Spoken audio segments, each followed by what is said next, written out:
Tito. Pinakamamahal, paalalahanin mo silang pasakop sa mga pinuno at mga may kapangyarihan. Sundin ang mga ito at maging handa sa paggawa ng mabuti. Pagbawalan mo silang magsalita ng masama kanino man. Kailangang maging maunawain sila, mahinahon at maibigin sa kapayapaan. Noong una, tayo'y nalihis ng landas dahil sa ating kamangmangan at katigasan ng ulo. Naging alipin tayo ng sariling damdamin at lahat ng uri ng kalayawan. Naghari sa atin ang masamang isipan at pagkainggit. Tayo'y kinapuutan ng iba at sila'y kinapuutan din natin. Ngunit nang mahayag ang kagandahang loob at pag-ibig ng Diyos na ating tagapagligtas, tayo'y iniligtas niya. Natamo natin ito hindi dahil sa ating mabubuting gawa, kundi dahil sa kanyang habag sa atin. Naligtas tayo at ipinanganak na muli ng Espiritu Santo na siyang luminis at nagbigay ng bagong buhay sa atin. Sa pamamagitan ng ating tagapagligtas na si Jesucristo, ibinubuhos sa atin ng Diyos ang Espiritu Santo upang tayo'y pabanalin ng kanyang pag-ibig at kamtan natin ang buhay na ating inaasahan. Ang salita ng Diyos. Salamat sa Diyos. Pastol ko'y Panginoong Diyos, hindi ako magdarahop. Pastol ko'y Panginoon Diyos, hindi ako magdarahop. Panginooy aking pastol, hindi ako magkukulang.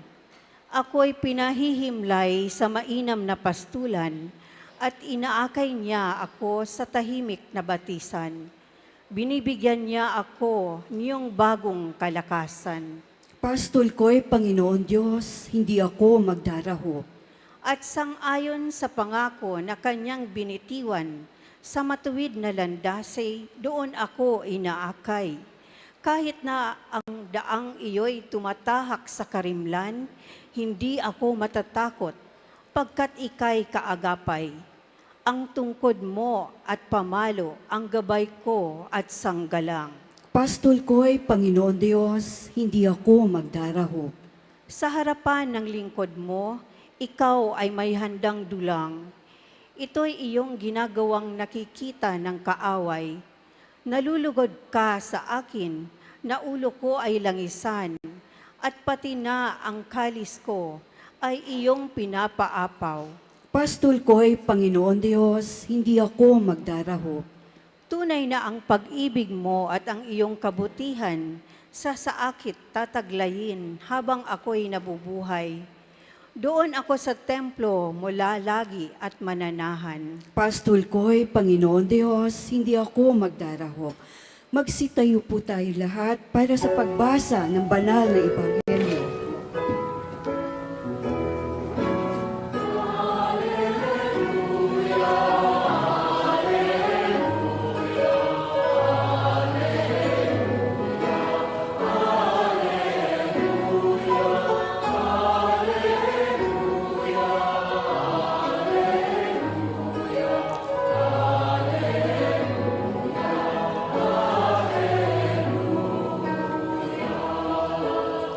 Ang Diyos sa may naghahangad, lagi tayong pasalamat, kaisa ng kanyang anak.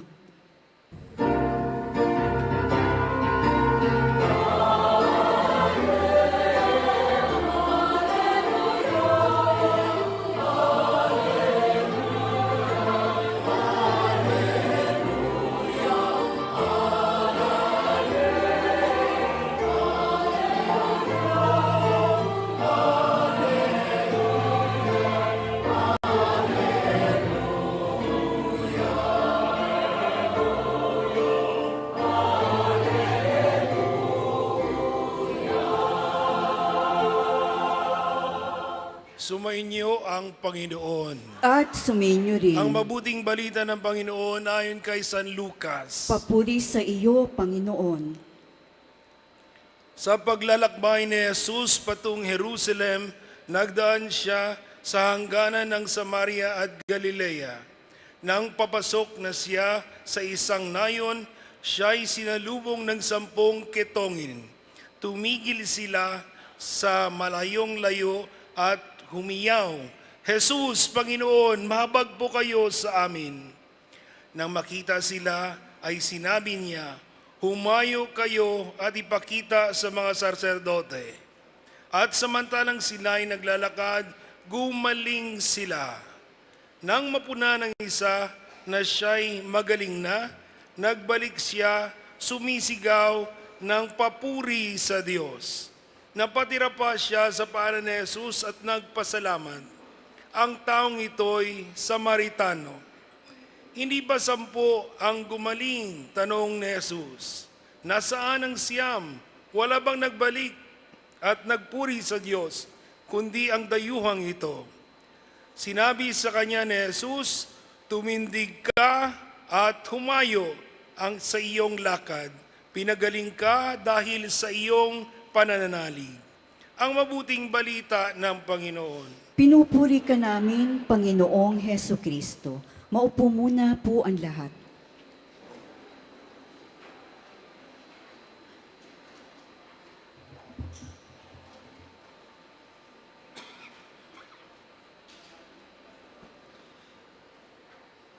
Pahintulutan niyo po ako dito na magbigay ng homilya sa gitna, imbis na sa lectern. Magandang umaga po muli. Magandang umaga po, Father. Panahon ng krisis, pagkakaisa. Pagkanahon o panahon ng pagkawatak-watak at sugat, paghilom ang tugon. At kapag patuloy pang mailap ang katarungan at katotohanan, paninindigan ang tugon. Sa ating ebanghelyo, mga kapatid, papakinggan natin yung kwento ng 10 ketongin at paano sila pinagaling. Tulad nyo, meron silang prosesong pinagdanan. Ang unang proseso, katulad ng sinabi ko, kapag may krisis, pinagbubuklod-buklod. Bakit? 10 ketongin, Siyam ay taga Jerusalem, nag-iisa, Samaritano. Nung panahong yon, baka nakalimutan natin, ang Hudyo at Samaritano hindi kailanman nagsasama. Hindi kailanman nagsasama. Halimbawa, hindi siguro magsasama kahit anong mangyari pang milagro mangyari, si Digong tsaka si Laila sa isang kwarto. Pero pinagsama, inirapan lang siya ni Laila sa Senado. Hindi kailanman magsasama. Pero sa Ebanghelyo, nagsama ang 10. Nagbuklod, nagkaisang lumapit kay Jesus. Sa araw na ito, merong 4 na grupo na nagbubuklod-buklod. Sigaw, katarungan. Ano sigaw? Hindi kayo madinig. Dinig lang kayo sa kanto. Ano sigaw?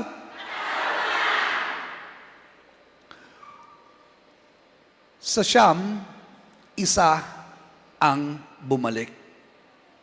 O bago yon, recognize ko muna yung naririto. Ang SOW, kasama po ng Vincentian na grupo, maaaring tumayo.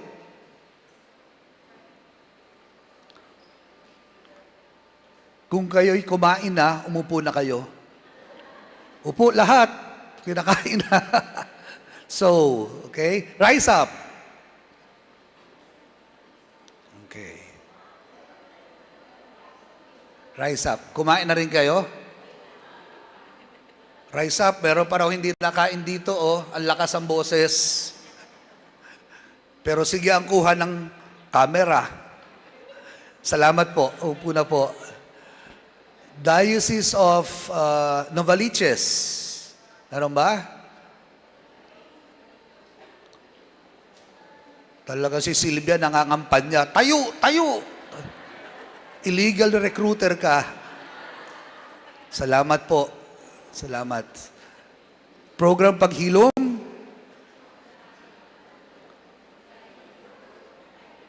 Parang nagdududa ka pa. Ikaw lang ang naka-t-shirt na paghilom eh. Nasaan sila? Si Randy nandyan. 30 po sila. Yung iba naghahanap pa ng pagkain. Salamat po. Meron pa? Caloocan? Meron pa? Camarin? Tayo po, please. Okay. So, 4, 5, 6 na grupo. Sa mga hindi natawag, sa atin lahat, palakpakan po natin.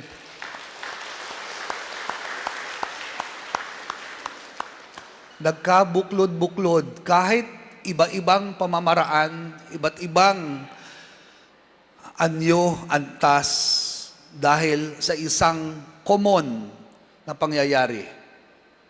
Biniktima sila ng tokhang ni Rodrigo Duterte at ng kanyang mga kasamahan. Tama? Pangalawa ay lahat ng may sugat naghangad ng paghilom. Lumapit, ginamit ang pananampalataya, inalis ang maskara, dumulog para sa paghilom. Ang sabi ni Jesus ay, ang hiningi nila kay Jesus, mahabag kayo sa amin. Hindi sila nagdasal ng pagalingin mo kami. Ang hiningi niya, habag. Pahintulutan niyo po akong Inglesin muna at ita-translate ni Father Bong mamaya sa Tagalog. The minimum requirement for mercy is compassion. Hindi magkakaroon ng tunay na habag dahil kinakailangan meron tinatawag na mercy. Ang mercy sa Tagalog minsan mailap. Definitely hindi siya awa.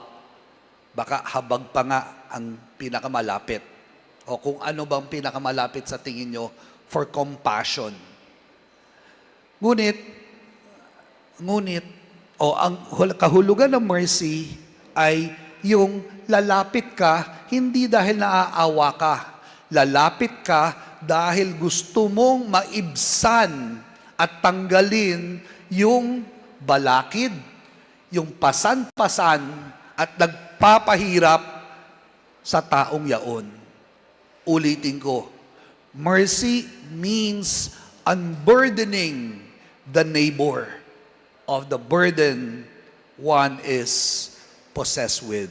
Sa Tagalog, nais mong alisin yung pabigat, nais mong tanggalin yung tinik na nakasaksak sa puso ng taong yaon.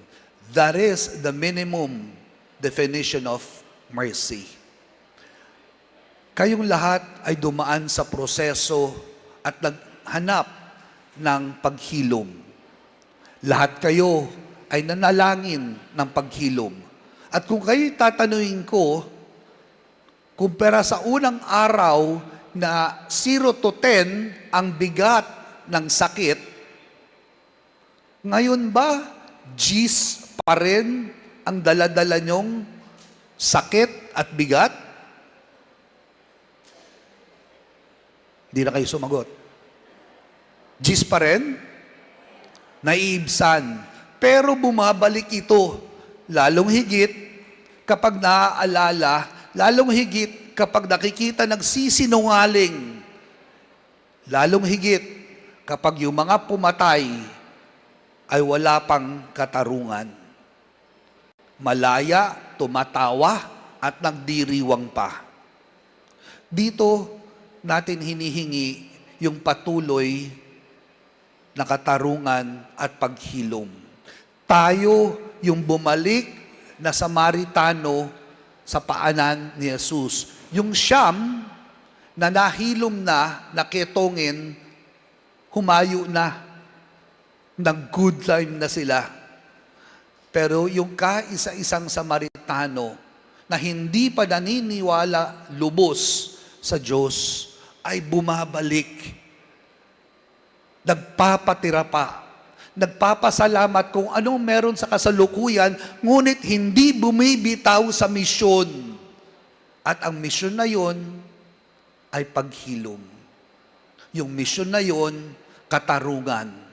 Madaming hugis, pero isa ang paroroonan.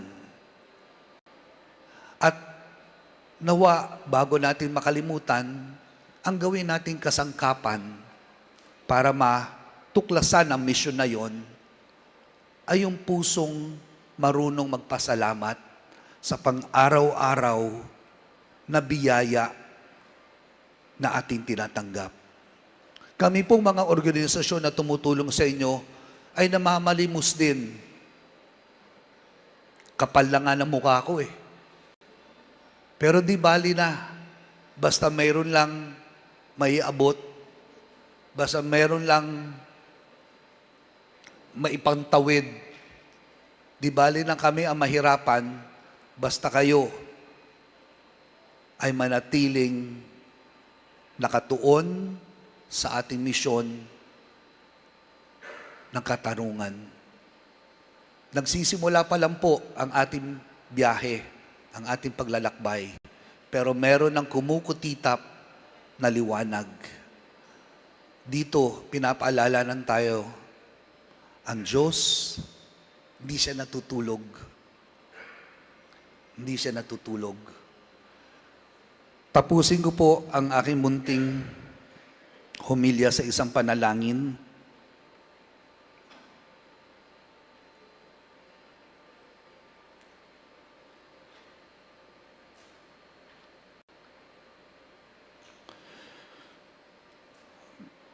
Panginoon, sa amin ay nakikiramay. Salamat po tulad ng mga ketongin na pinagaling, kami po ay bumabalik upang magpasalamat sa binigay mong buhay. Patawad din po sa ganti naming pagsuway. Kita mo ang nangyayari sa mahal mong bayan. Mulat ka sa dahas na namamayani sa aming lipunan. Saksi ka sa pagkamatay ng aming mga mahal sa buhay. Dinig mo ang daing ng mga ulilang anak at nanay. Dama mo ang sakit ng lahat ng mga nahihirapan. Kasama ka namin sa pagluluksa at paglalamay. Kakampi ka namin sa pagbubuo o pagbubunyag ng katotohanan. Kapintig ka naming naghahangad ng katarungan. Kaakbay ka rin namin minsan kapag pinanghihinaan. Palakasin mo po ang aming pasyang manindigan. Pasiglahin mo kami sa pagbubuo ng mga kilusan.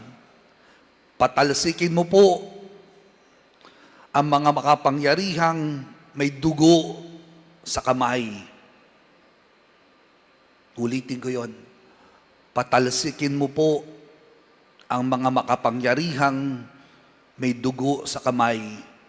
Patatagin mo kaming humarap maging sa kamatayan. Patikimin mo rin naman kami, Panginoon, ng muli mong pagkabuhay. Alang-alang sa lahat ng mga biktima ng karahasan, lalong higit ng EGK, na iyo ring pinagdanan at pinagtagumpayan. Amen.